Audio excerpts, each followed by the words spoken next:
So welcome to this video. We're going to see how you can check whether your computer, your Windows 10 PC is eligible for an upgrade to Windows 11 now that Windows 10 has been stopped.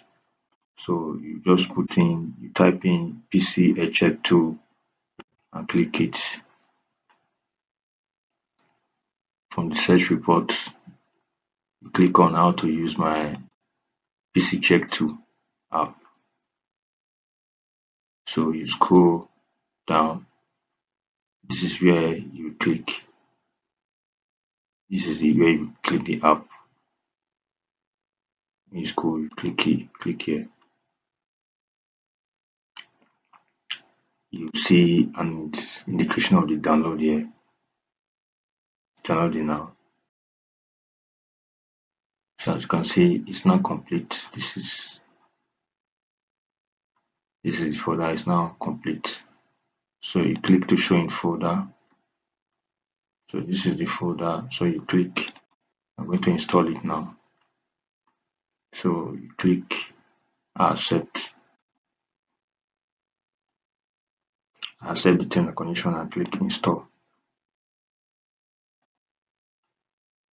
So wait for the installation process to get complete. So as you can see, just click it's done. So you click finish.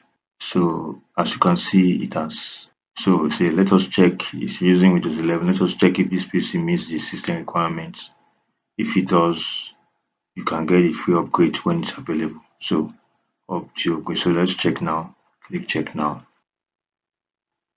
So as you can see, this is the point. This PC doesn't currently meet Windows 11 system requirements.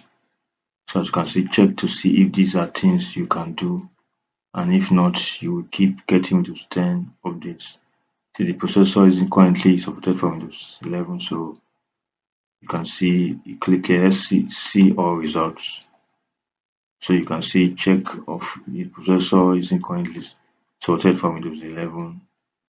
You can see more about supported PCP here. Yeah, the PC supports secure boots.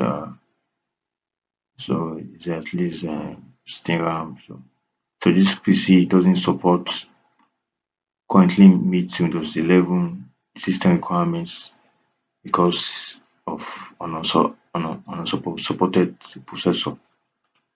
So that's how you can check.